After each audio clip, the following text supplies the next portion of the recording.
कि आप शेर सिंह राणा को गुनहगार मानते हैं कि नहीं। तो माननीय मंत्री जी का जवाब था कि जब कोर्ट ही साबित नहीं किया तो हम उसे गुनहगार कैसे माने।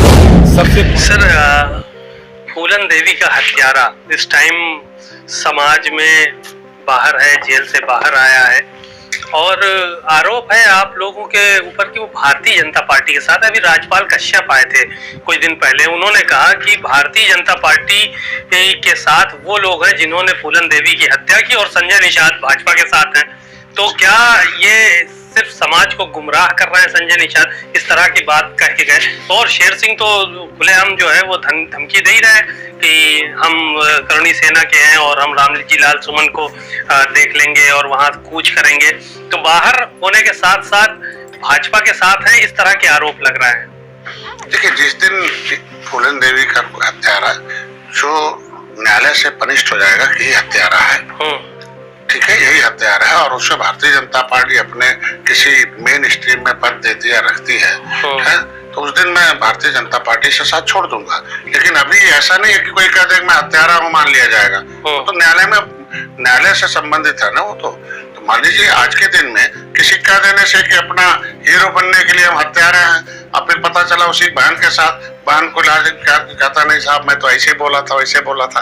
आज के दिन में फूलन देवी छोटी, आप शेर सिंह राणा को हत्यारा मानते हैं कि नहीं मानते हैं? जब तक न्यायालय से चार्ज नहीं लग जाता तब तक मैं नहीं उसमें हत्यारा मानता। लेकिन अगर शेर सिंह राणा ने कहा कि मैंने हत्या की है, अगर भारतीय जनता पार्टी उसे मेन पद पर कहीं ले जाती है और पदाधिकारी बनाती है और कहीं देखते हैं कि बड़े पदों पर रहेंगे, तो उस दिन मैं भारतीय जनता पार्टी के साथ छोड़ दूंगा। आप चले यहाँ से ऐलान कर रहे हैं? जिस दिन कहेंगे ना शेर सिंह राणा हमारा बड़ा पदाधिकारी है या हम उसे मेन स्ट्रीम लाते हैं, तो मेरा समाज कहाँ बर्दाश्त करेगा? हम कहते हैं आज के दिन में ऐसा भारतीय जनता पार्टी कभी नहीं करेगी। क्रांतिकारी जय निषाद राज सभी साथियों को आज बात करेंगे शेर सिंह राणा पर, जिसके साथ खड़े हैं, सीना तान के खड़े हैं। परिस्थितियां देख करके बदल जाएं, ऐसे हम इंसान नहीं। सही को सही कहेंगे, गलत को गलत कहेंगे, क्योंकि बात के खड़े हैं और रिश्ते के बेईमान नहीं। साथियों, 2 दिन पहले उत्तर प्रदेश के कैबिनेट मंत्री और हम सब के अभिभावक डॉक्टर संजय निषाद जी का बयान मैंने सुना था। एक मीडिया का एंकर पूछ रहा था कि आप शेर सिंह राणा को गुनहगार मानते हैं कि नहीं।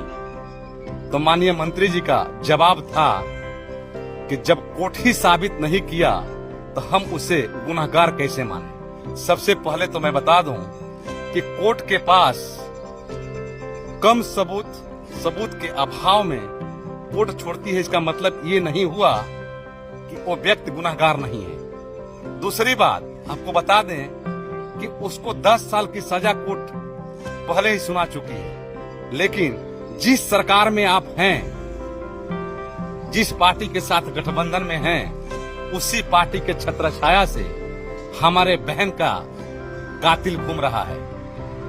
हमारे बहन का कातिल घूम रहा है।